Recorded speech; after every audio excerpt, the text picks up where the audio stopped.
Tere siis kõigile ka meie väikese ühendatud kollektiivi poolt. Minu nimi Märt Reier, on ka väikest viisi ettevõtja, tõsi küll äärmiselt niru tööandja, rohkem siiski täna siin kui ajakirjanik. Olen hommikust saati jälginud seda vestlust ja peab ütlema, et kui siin veel kaua olla, siis võib äkki jätta sellise eksliku mulje, et Eesti arvabki ühtemoodi.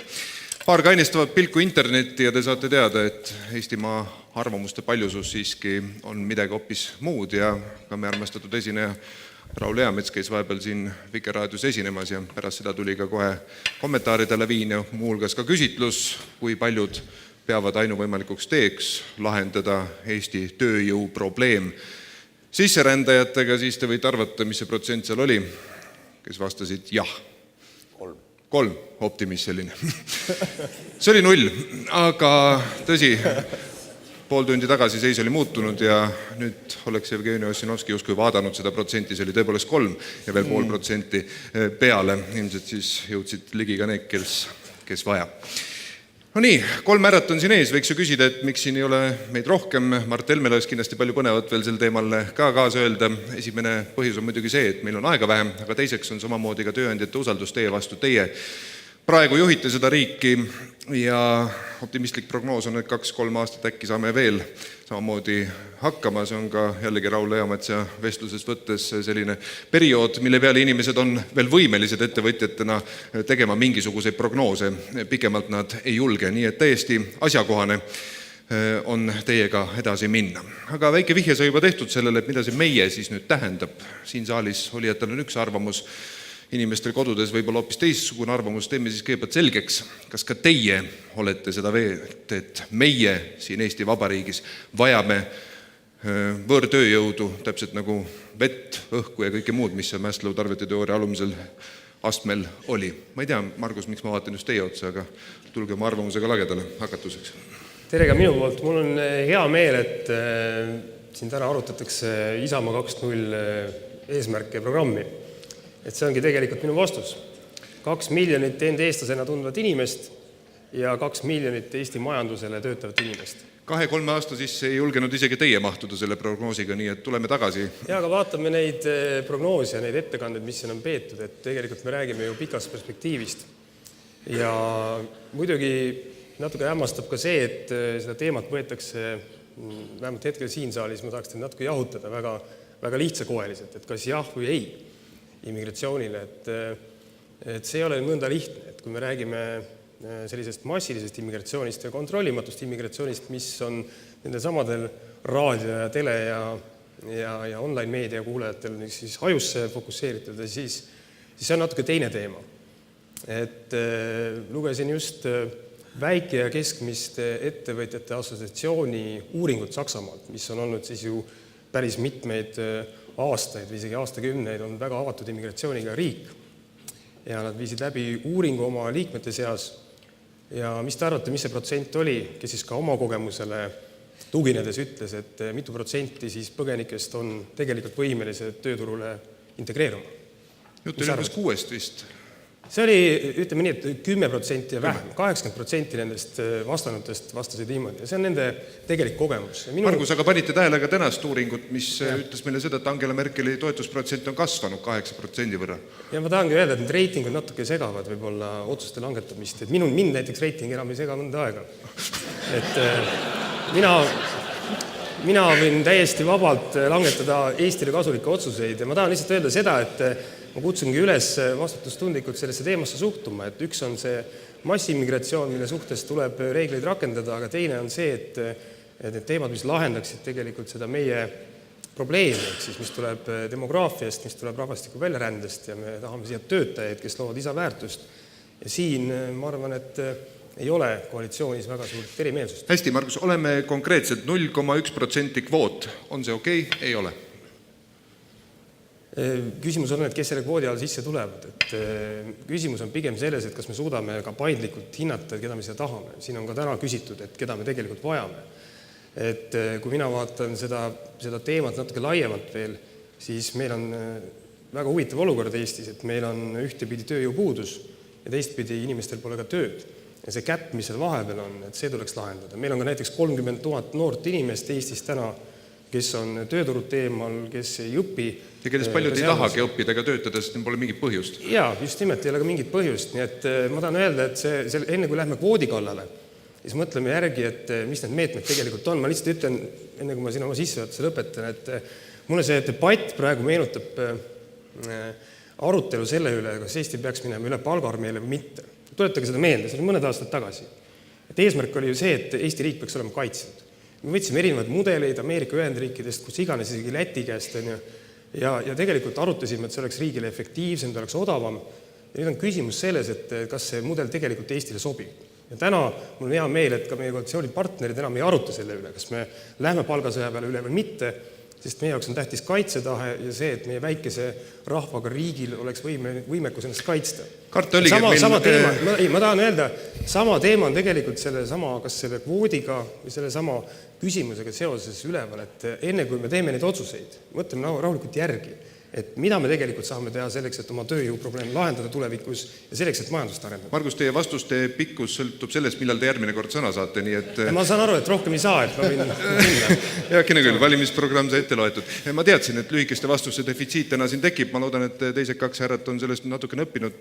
Püüame tõesti suhtuda väga lugupidavalt sellesse aega, mida on jäänud 35 minutit. Jevgeni Ossinovski, kas me vajame võõrtööjõudu ja millisel määral? Tere ka minu poolt, et mulle väga meeldis tegelikult see, mida Toomas Tamsaar siin varem rääkis enesepettustest, et neid on selles diskussioonis tõesti väga palju. Et arutleda selle üle, et kas meie immigratsiooni uks peaks olema natukene rohkem lahti või natukene rohkem kinni, omab tähtsus siis, kui seal ukse taga keegi on. Et kui me vaatame seda dünaamikat viimastel aastatel, sealhulgas ka pagulastega seoses, siis me näeme, et ega seal nüüd ülemäära palju neid inimesi ukse taga ootamas ei ole järjekorras. Ja siis selles osas hakata rääkima, et vot me nüüd siin hakkame jubedalt valima, et kuidas ikka neid kõige tähtsamaid ja kõige paremaid ja kõige tootlikumaid inimesi siia saada.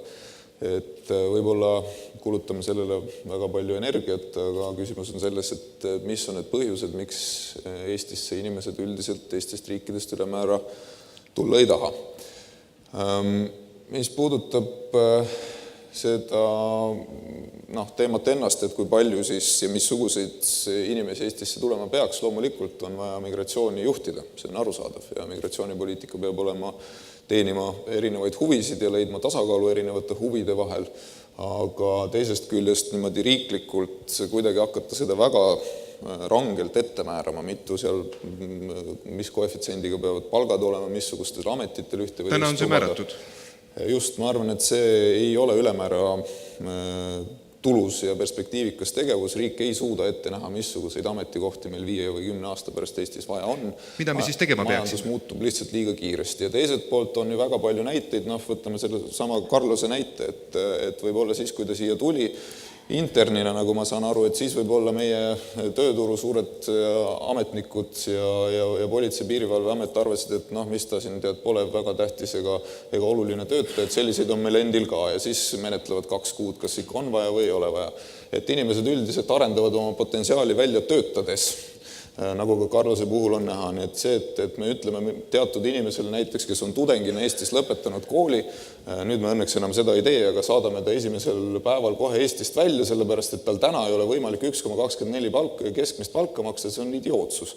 Selle oleme õnneks ära lõpetanud. Nii et ma arvan, et meil võiks olla natukene rohkem sellist avatud meelt selles küsimuses ja karta, vaadates tänaseid tendentse küll massimigratsiooni pärast Eestis ei ole.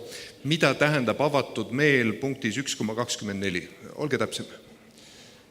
Mina arvan, et nagu ma ütlesin, et riik ei peaks looma endale illusiooni, et me suudame ette näha, missuguseid ametikohti on Eestis vaja 5 või 10 aasta perspektiivis ja ma arvan, et vastutus selle eest, et Eestis väljaspoolt tulevad inimesed saaksid siin tööd, saaksid siin ühiskonnas hakkama, lasub nii nendel inimestel endil kui ka tööandjatel, kes nad siia võtavad ja ma arvan, et seda jubedalt kohmakat protseduuri erinevate ametiasutuste vahel, mis kuude kaupa kestab, seda võiks oluliselt lihtsustada. Peaksime selle kaotama, selle määra? See on kindlasti detailides alati keeruline vaidlus, et kuskilt tekib see sotsiaalse dumpingu probleem, et loomulikult on võimalik teatud tingimustel või teatud motivaatoritega tuua Eestisse väga palju madala kvalifikatsiooniga inimesi, kes nõuavad Eesti inimestest oluliselt väiksemat palka, millega me siis soodustame sotsiaalset dumpingut, aga ma arvan, et see probleem on seal kuskil oluliselt allpool, nii et ma arvan, et sellele diskussioonile võiks avatud meelega siiski läheneda ja neid lihtsustamise viise leida. No ennist siin räägiti sellest, et sinikraed tulevad ükskõik, kas ronivad üle või lähevad alt, meil ei ole tara, ilmselt sellepärast nad pole ka siia tulnud, massiliselt või mitte. Kristen, mida ütleksite nüüd, kui jätame sissejuhatuse osa kõrvale selle sama 1,24 kohta? Ma tean, et tegelikult tervist ka, et tean, et selles osas on tegelikult parandusi tehtud, eks ju, mis puudutab seda, et enam ei oleks Eesti keskmine, vaid tegelikult oleks sektori keskmine, mis võimaldab ka madalama palgaga kohtadel inimesi võtta. Aga neid ei ole palju, neid erandeid. Ma nõus, et minu isiklik veendumus küll lühidalt öeldes on, et vabadus selles osas on pigem parem kui kinnikeeramine. Ma muidugi mõistan, kindlasti Siseministeeriumil on oma töö teha, paljudel teistel on oma töö teha, et seda tööd tuleb austada. Aga millegipärast tõepoolest see ettekujutus, mis on loodud, et inimesed tõrvikuga käivad tänaval, otsivad neid pagulasi, mida ju kedagi ei ole tegelikult, eks ju. Et see on ikkagi mängimine minu meelest selline võimalikult madala ühisnimetajale, et inimestes võõra hirmu tekitada. Et tegelikkuses meil on reaalne probleem. Suures osas Eestis meil ei ole ammu enam kvalifitseeritud tööjõudu. Tööjõupuudus on isegi kvalifitseerimata tööjõus teatud kohtades. Ja kui Eesti sees üldse mingist tasakaalustamatusest või võimalustest rääkida, siis tegelikult me ju kolmekesi siit ja teised valitsuse liikmed sõidame Ida-Virumaale, et tegelikult kui vaadata, siis maakondades ja mõnes sektoris on kvalifitseeritud tööjõudu veel saadaval, mis on tegelikult ka Eesti sees võimalus ja võib-olla ka inimestele tööandjatele tegelikult võimalus, eks ju.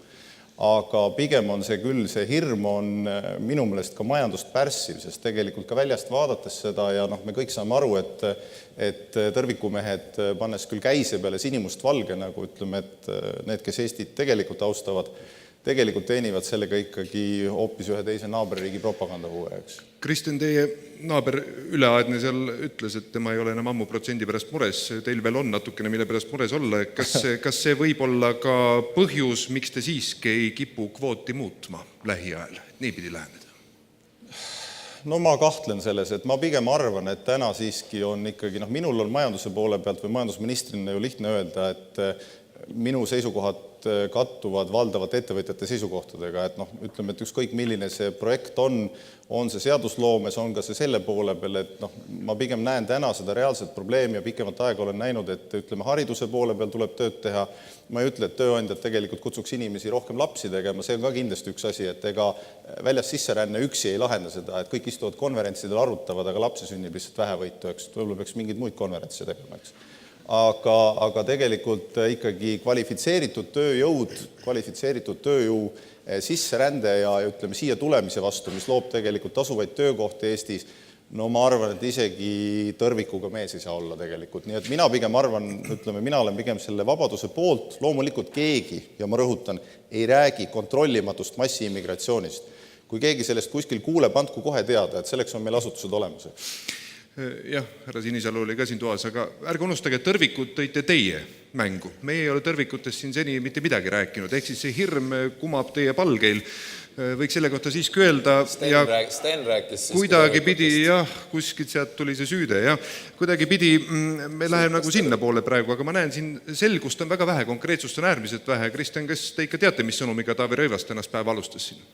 Mul on aimu, ma isegi vaatasin ka teisi sõnumeid, mis siin on, et Taavi seisukoht tegelikult on, et kvoot tuleks kaotada või kvoot tuleks erinevates sektorites kaotada. See rõhk oli sõnal, et Taavi seisukoht on. Jah, see tähendab, et peaministri eesnimi on Taavi. Me oleme seda arutanud, et see ei ole üllatus, et ma võin öelda, et ma kuulasin ka sama, mida Sten Amgi ütles, et minu vaated mõneti sellega kattuvad. Mida nüüd tähendab minu vaated, kui me rääkisime juba peaministrist ja sellest, et valitsus seda lähiajal arutab, kas austatud koalitsioonipartnerid on kuulnud sellisest mõttest? Ei ole. Aga see ei ole väga ootamatu, et ei ole kuulnud. Et kas see nüüd jonn või fakt? Ma arvan, need on protsendid, mille üle muretsetakse. Et siin saalis muidugi võiks rääkida teistmoodi, aga räägime nii, nagu asjad on tegelikult. Mida me ravime siin tegelikult? Me ravime seda, et me tahame hästi elada, me tahaksime, et ettevõtjad enam ei kotitaks, vaid ettevõtjad oleksid au sees, et me saaksime aru sellest, et ei ole olemas sellist raha nagu riigi raha. Olemas see raha, mida ettevõtjad loovad läbi ettevõtluse, läbi töökohtade. Minul on endale see kogemus olemas, et minul on kodus üks inimene, kes tegelikult riigile makse maksab ja väärtust loob, see on minu naine. mina ei maksa riigile, sest mina elan tema poolt makstud maksudest. Et see on see esimene punkt, millest tuleb aru saada. Et kui me sellest aru saame, siis järgmine on see, et mis probleemi me lahendame, siis vaatame otsa selle sama demograafia numbritele. Ja esimene asi, mida me ise saame teha, enne kui me lähme kvootide kallale kohe, on see, et see, mida ka tegelikult majandusminister ütles, et meie sünni probleem, selles mõttes meil sünnib vähe lapsi. Ja me peame ka aru saama, et meil on 10 aastat aega selleks, et me üldse mingil määral suudaksime tuleviku mõttes oma rahvaarvu läbi sündide mõjutada. Sest et 10 aasta pärast väljuvad need suured potentsiaalsete emade põlvkonnad sünnituseast ja pärast seda ei ole meil enam mingit muud juttu või võimalik rääkida kui ainult kvoodi juttu. Ja see on tegelik reaalsus. Ja see ei ole mingi pseudoteema, sest et Eesti mehed ja naised uuringute kohaselt nad tegelikult näevad oma peredes 2,4 last keskmiselt, aga on 1,5. Tuleme veel kord tagasi selle tänase päeva juurde. 2-3 aastast juba rääkisime ka uuest generatsioonist, kes tahab kõike nüüd ja kohe. See on kahtlemata ilus. Kui me hakkame lapsi tegema, siis meil on töötajaid. Kas nad töötavad tulevikus Pakistanis või Uus-Meremaal on muidugi teine küsimus. Aga kuidas me lahendame täna seda probleemi? Kuidas me anname tööandjatele selle ilusa kindluse, mida nad tegelikult tulid siia otsima, kus nad kõik ütleb, me vajame võõrtööjõudu? Aga võõrtööjõudu tuleb ju meile sisse küll. Nüüd on küsimus see, et kas me suudame vähendada bürokraatiat. Ka mitte ainult võõrtööjõu sisse tulemise puhul, vaid ka kõikide teistel ettevõtjaid tabanud hädade puhul. Et see on üks asi, mida saab riik kiiremas korras teha ja sellega tegelikult ka valitsus tegeleb. See on üks asi. Ja teine on see, et vaatame neid pidureid, mis siis ei lase Eesti sees inimestel saada kvalifitseeritud tööjõuks ja selleks tööjõuks, keda tegelikult ettevõtjad vajavad. Et see on ümberõppe, see on koolitus, see on haridus, aga see on ka näiteks see küsimus, mida ma arvan, et homme võiks täiesti vabalt ka Narvas välja öelda, mitte kartes oma protsentide pärast, on see, et meil on terve hulk venekeelset kõnelevaid perekondi. Miks meil on selline süsteem jätkuvalt veel alles, et me gümnaasiumis hakkame õpetama 40-60% suhtes eesti keelt. Tegelik lahendus on see, et kaotame selle kakskeelse haridussüsteemi ära, meil on alates lasteaiast eestikeelne haridus, me tagame inimeste rahvusliku kuuluvuse, kui nad tahavad, ja juba sealt hakkab tegelikult see hariduspoliitika pihta, sellest, et meil oleks olemas üle Eesti haritud, Eestis hariduse saanud inimesed erineval tasemel. Nii et neid teemasid on päris mitmeid, mida me saame kohe lahendada. Küllap olete nõus, see on ikkagi jällegi pikaajaline efekt, kui me lõpuks saame seal kätte ka inimesed, kes siis suudaksid teistel tingimustel Eestis tööturul konkureerida, aga tuli ka tänase päeva jooksul siit välja. Keelenõuded liiga karmid. Me rääkisime sellest, et bürokraatiat on liiga palju. Kas keelenõuded kuuluvad sinna hulka? Me oleme siin koos tegelenud 500 Narva taksojuhi probleemi lahendamisega ja tõepoolest, mida me avastasime, on see, et me oleme kirjutanud sisse mitte keelenõuete pärast, vaid üleliigse bürokraatia pärast tohutuid nõudmisi valdkondadesse, kuhu seda vaja ei olegi näiteks. Ja see on konkreetne näide sellest, et need bürokraatlikud tõkked tuleb ületada. Justiitsministrile ettevõtjate väga erinevad organisatsioonid on ju esitanud oma ettepanekud, kuidas moodi majanduskeskkonda parandada. Järgmisel esmaspäeval justiitsminister Reinsalu esitleb seda raportit ka avalikult ja seal on väga suur osa just nimelt selle bürokraatlike tõkete vähendamist, mis puudutab muuseas ka võõrtööjõu siia toomist. Kui ma eksi, siis minister Reinsalu on päris kaua juba ametis olnud. Miks tulevad sellised dokumendid praegu? Sest et ta on esimest korda justiitsminister. Heakene küll. Jevgeni, kuidas teie olete rahul selle väitega, et bürokraatiat on selgelt liiga palju? Järgmine küsimus võib olla juba aimatav.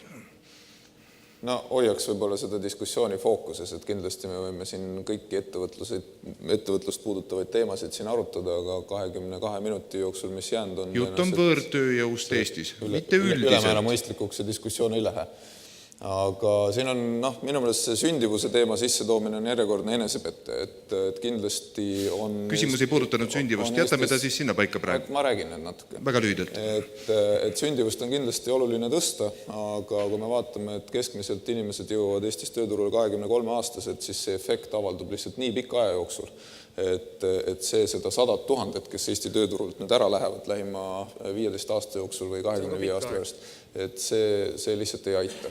Seega on selge, et Eestisse tuleb teise päritoluga töötajaid juurde, see on fakt. Eesti riik saab seda juhtida, aga takistada ta seda niikuinii ei saa. Majanduslikud stiimulid on lihtsalt alati tugevamad, et kui isegi on riike, kes ehitavad müürid ette ja ikka inimesed tulevad, kui majanduslikud stiimulid on piisavalt tugevad, siis nad on alati tugevamad kui riikide võime kuidagi seda takistada. Ja ma arvan, et takistada ei ole ka vaja.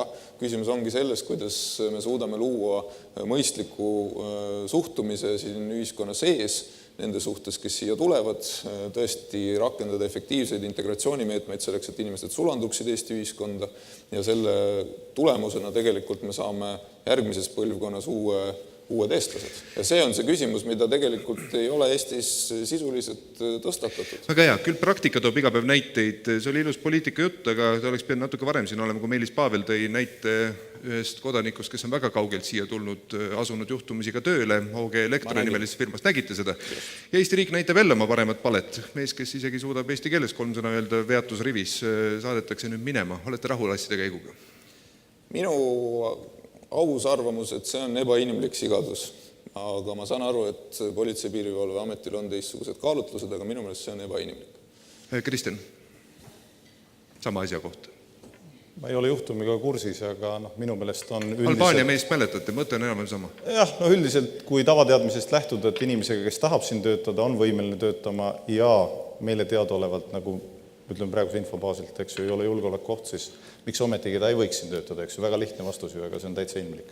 Kui te ise tsiteerisite juba Sten Tamkivi, siis te nägite kindlasti ka seda sama tabelit, kus oli ainult ühele tabeli osale tõmmatud kastikene ümber ja see oli seesama tolerantsus, sallivus, avatus siin ühiskonnas ja sellised juhtumid kahtlemata seda ei süvenda. Kas teil on häid meetodeid, kuidas see kastikene sealt ümber kaotada või siis teha vähemalt natukene õhemaks, et loomulikult hakkaksid asjad minema õigemas suunas? See on see tegelik küsimus, millele me peame üheskoos ühiskonnana vastust otsima ja see on see koht, kuidas tõsine mõtlemiskoht, kuidas seda nüüd paanikavabalt teha.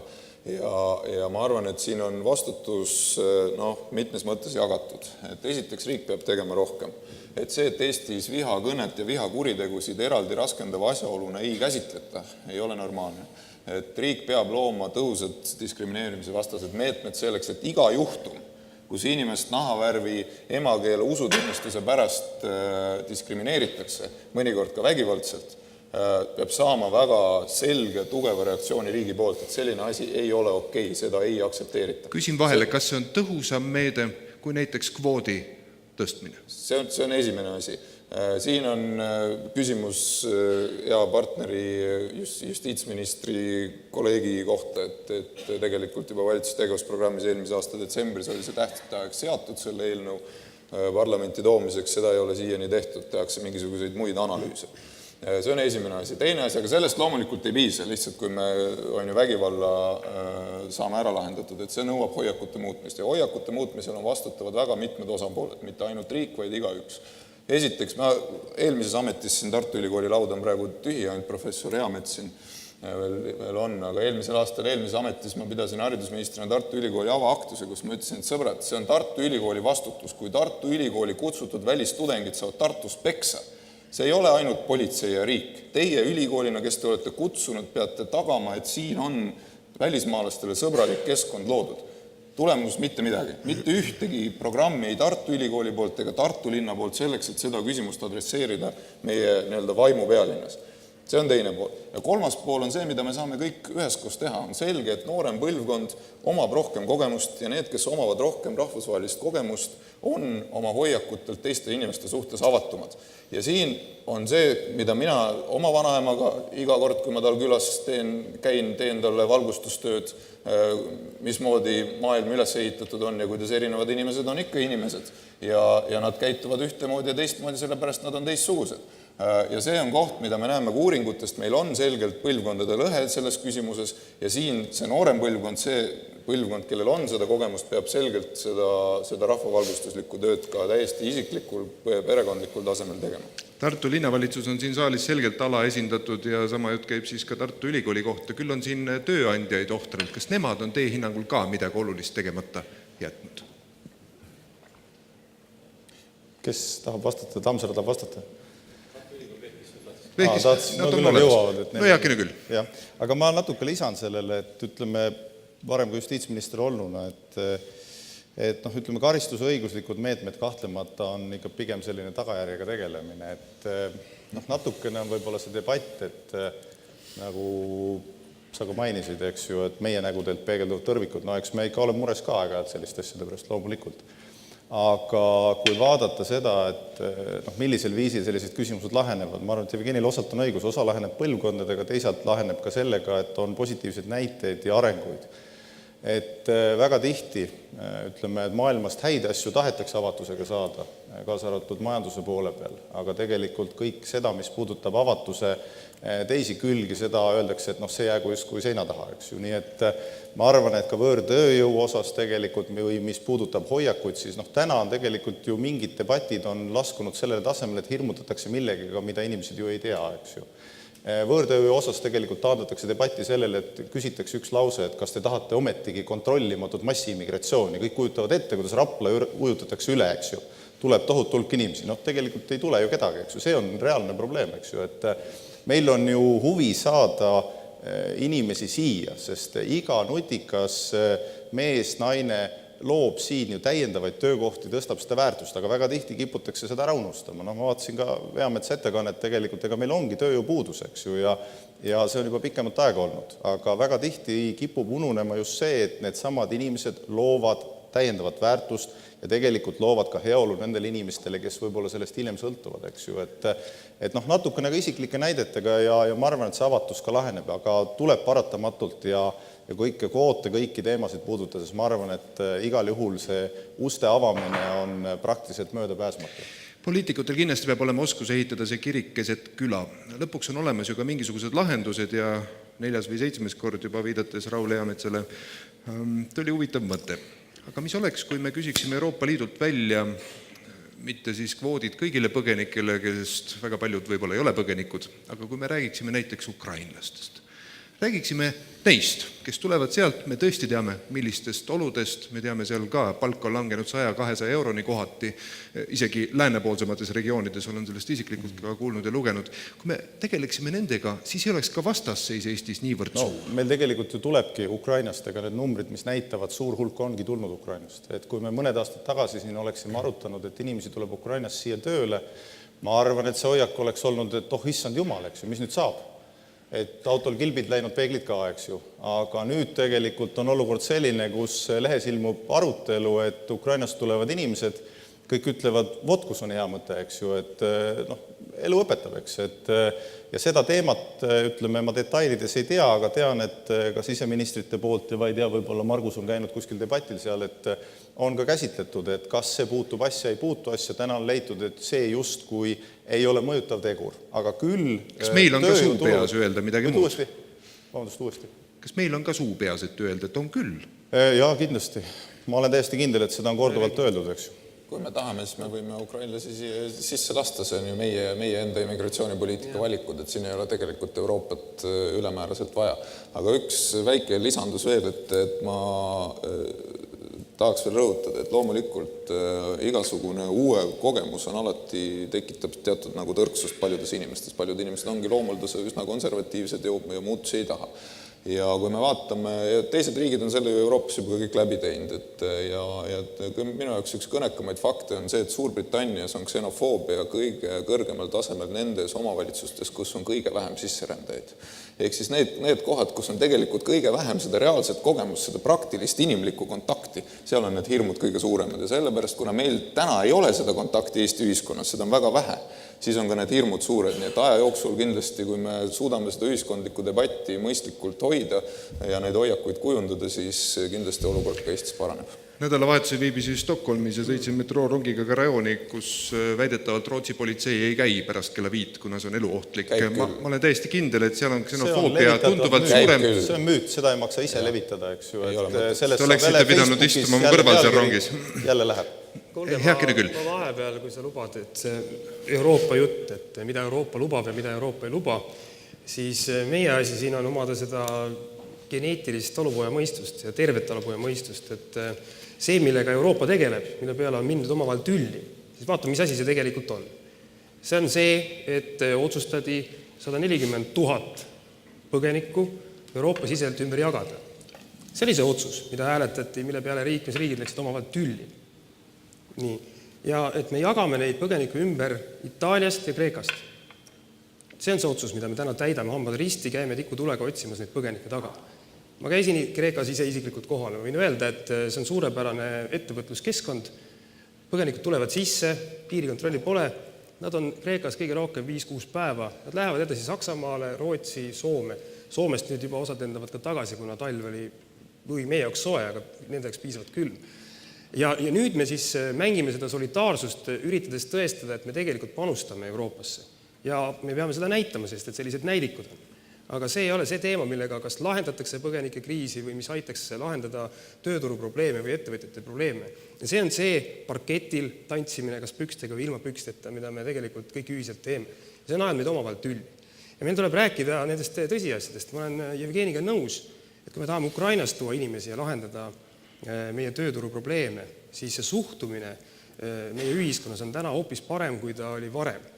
Ja ma toon lihtsalt lühikese elulise näite, et ma aitan oma ettevõtjast ema, kes kasvatab maasikaid, suvel müün Tartu turul maasikaid. Juba aastaid, juba enne seda, kui Edgar Savisaar kurka hakkas müüma. Ja mis ma tahtsin öelda, et tuli sel suvel minu üks kunagine lapsepõlve tuttav Tartu linnast, selline tõsine motomees, ja ta on olnud kogu aeg kellegi peale vihane. Ta on olnud vihane homode peale, ta on olnud vihane tiblade peale, nii ta ise nimetab neid.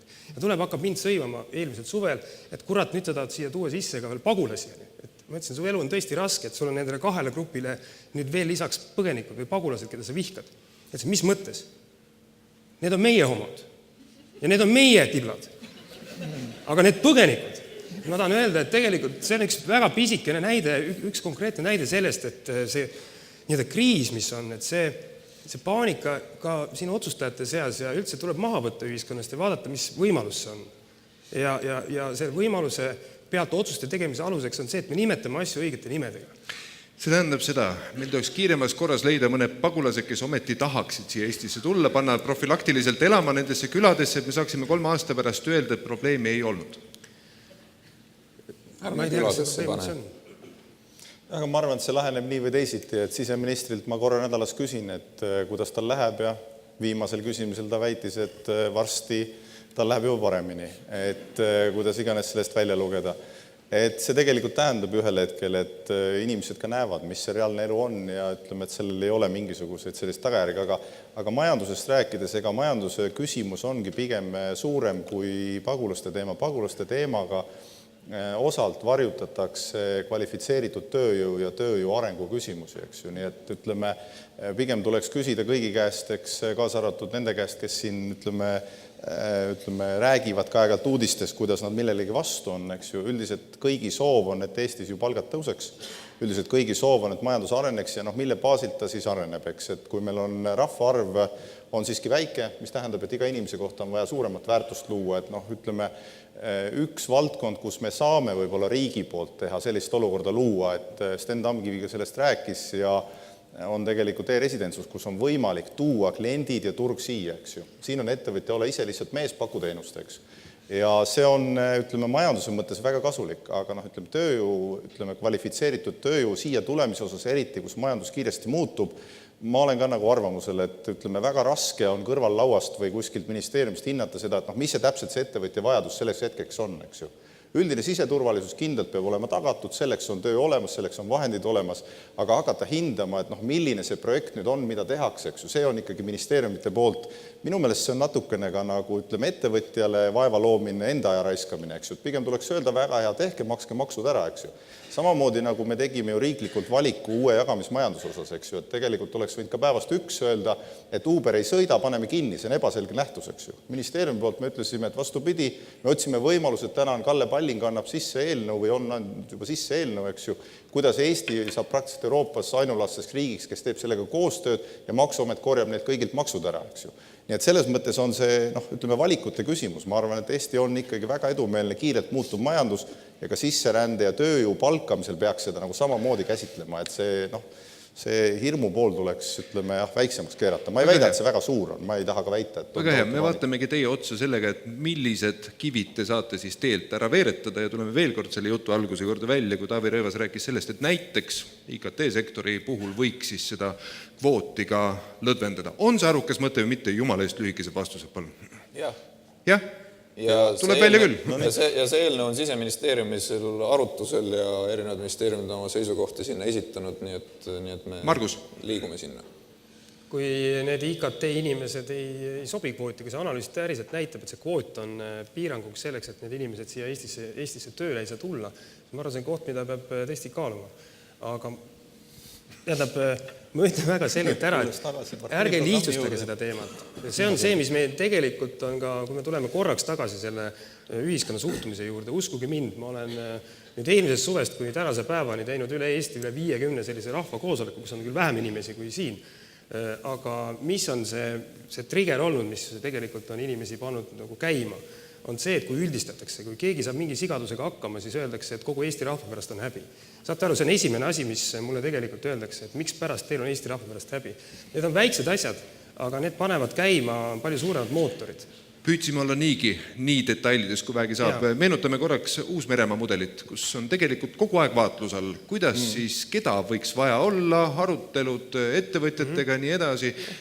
Meil vist päris midagi sellist ei ole, aga kas see mudel sobiks meile? Tegelikult ikkagi on, et paar sõna, et meil on majanduse poole peal on selline programm nagu Work in Estonia, et seda eelmisest aastast käivitatakse ja mitte käivitatakse, vaid see tegutseb tegelikult. Ja see on üks koht, kuhu ütleme lihtsamalt öeldes on kokku korjatud kõik informatsioon selle kohta, kui sa tahad tulla Eestisse tööle, eks ju, või oled sa tööandja, kuidas saada inimest tööle, et mis need regulatsioonid on. Ja tegelikult tehakse ka sihtriigi kampaaniaid. Soome, Ukraina, kui mainida Soomest näiteks eelmine aasta sellise samasuguse kampaaniaga kutsuti 200 inimest Eestisse tööle, eks ju, tulideks. Et ma arvan, et see veel mõned aastad tagasi või mõned 10 aastat tagasi, eks oleks olnud ikkagi üsna üllatav, et miks peaks Soomest keegi vabatahtlikult tulema, eks ju, ütleme, et Eestis on ju elu palju kehvem, eks. Tegelikult ei ole, IT-sektor oli palju, kes võttis, tegelikult Tieto oli ilmselt see suurim, eks ju, seal oli neid veel. Nii et sellised sihtkampaaniad tehakse, aga veel kord ma rõhutaks ka seda, eks parempoolsena, et ärge nüüd arvake, et riik saaks lõpuni öelda, mida ettevõtjatel teha, eks ju. Et riik saab luua mõistliku keskkonna, siin ma arvan, me ju väga palju ei vaidle, et kogu asjatu bürokraatia ja see, ütleme, laua taga otsustamine, milline tööjõud peaks olema, peaks vähenema, sellega ju väga ei vaielda. Valitsus saab need tõkked eest ära tõsta, eks. Aga ettevõtjad ikkagi on need, kes oma ettevõtmised ise korraldavad ja ütlevad, mida neil on vaja, eks ju. Et selles mõttes ettevõtjate poolne tellimus, muidu ei oleks tööandjate keskliitu vaja, muidu ei oleks kaubakoda vaja, nii edasi, eks ju. See ongi. Üks asi on ettevõtluse soovide rahuldamine, aga teine asi on veel see, et meie riigi elutähtsad struktuurid saaksid töötada. Jevgeni, ma mäletan, et te tegite ettepaneku ka, et võiks meie residentide põlve pikendada Ida-Virumaal, mille peale need samal õhtul vist tõusid juba tagajalgadele ja lubasid enne hulluks minna kui Ida-Virumaale tööle. Täna on meil Hiiumaal üks venekeelne naistearst. Kas see on nüüd lahendus? Oi, neid naistearste on Eesti tervishoiusüsteemis veel ja mitte ainult Ukrainast ja mitte ainult naistearste. Küll te teate rääkida siis. Ja tõsi on see, nagu ka Meelis Pavel rääkis, et üldiselt on ikka, kui siin vaieldakse teatud sellisest ideoloogilisest võtmest lähtudes, et inimesed peaksid enne keele ära õppima C1 tasemel, kui nad tööle saavad, siis integratsiooni spetsialistide hinnang on sellele väga ühtne ja ühene, et inimesed õpivad keelt töötades. Ei ole võimalik integreeruda, kui sul leiba laual ei ole. Et inimesed kas siis ei tule või siis ei suuda integratsiooniprogramme läbi teha, sellepärast, et neil tegelikult puudub väljund ühiskonda, millest töö moodustab olulise osa. Ja sellest tulenevalt Sotsiaalministeerium on lähiajal ka välja tulemas seaduseelnõuga, mis võimaldab kolmandate riikide arstidel siseneda Eesti tervishoiusüsteemi, kui nende arstioskused on ära hinnatud ja siis, alles siis, kui nad sisse lähevad, siis hakkavad õppima eesti keelt eesmärgiga, siis aja jooksul see ära õppida. Margus, teie erakonna liikmed annavad sellele eelnõule oma allkirjad? Ma ei ole seda eelnõu näinud, me oleme küll kõrvuti kabinetides, aga nii ongi, sellepärast ongi 2 ministrit vaja ühte ministeeriumisse. Sein oleks vahel. Mis ma tahtsin öelda, on see, et reegel võiks olla see, et need inimesed, kes tahavad tulla Eestisse ja kas nemad loovad või nende ka luuakse töökohti juurde, need on Eestis oodatud. Et see võiks olla see lähtepunkt, millest lähtuda.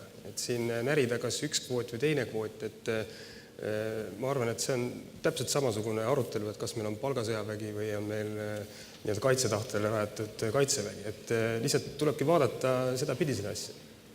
Margus, üks kiuslik küsimus veel, kui meile tulebki Ukraina arst, tal on 8 last kaasas, kes hakkavad laste toetusi saama, siis kas Eesti on võitnud või kaotanud?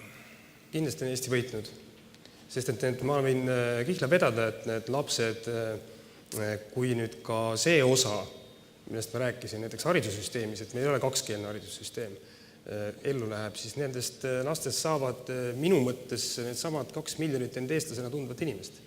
Nii läheb kiiremini ju palju. Ja läheb palju kiiremini. Proovige Ukrainast leida muidugi perekond 8 lapsega, et ärme nüüd arva, et seal kuidagi 3. maailmas elatakse. Muuseas, ma tahtsin öelda, et ma sain Ahto Lobjakase käest küll mitte esimest ja arvatavasti ka viimast korda sõimata, sellepärast, et selles samas visiooni kõnes ma ütlesin ära, et aga miks mitte ühel hetkel ei teki olukord, kus hoopistükkist näiteks Rootsist, Saksamaalt, nendest riikidest tahavad inimesed siia Eestisse tulla elukeskkonna pärast, enese teostamise pärast ennast ja oma perekonda looma. Et see oli kuidagi, et kas me kujutame siis ette, et keegi siis tuleb siia kuidagi mingit muud asja ajama.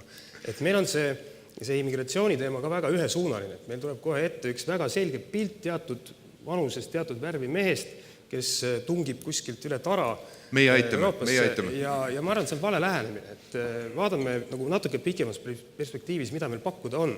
Siin oli ka näha suurepärane elukeskkond, väga hea haridussüsteem, innovaatiline nii-öelda ettevõtluskeskkond, väga paindlik riik tegelikult, võrreldes paljude muude riikidega. Väga madalad sallivuse näitajad. Ja ma ei tea, kas need on madalad. On OECD sallivuse indeksis kõige madalamad OECD riikides, kõige madalamad. Aga seda ju puurisime, mida siin annaks teha ja kas annaks teha, et need näitajad ka muutuvad. Aga sellegi poolest, et võtame tabud maha ja mõtleme, mida me lahendada püüame. Heakene küll, ma näen siin vaatamata teatavad skepsisele ikkagi kohti, kus põhimõtteliselt on võimalik kokku leppida. Nüüd oleks tore ka teada, kas teid ka 2-3 aasta pärast, kas siis sellises järjekorras või kuidagi teistpidi siin laua taga istumas või seismas näeb. Kristen, missuguse summa peale olete valmis kihla vedama, 2 aasta pärast olete koos? Ühes valitsuses. Ma arvan, et see on väga tõenäoline. Väga suur summa. Ma arvan, et see on väga tõenäoline. Paneme siis raha ka juurde. Ma olen Marguse palga peale. Marguse palga, aga teie maksate. Heakene küll, teeme nii, meie aeg on otsas. Aitäh, härrad! Aitäh! Aitäh!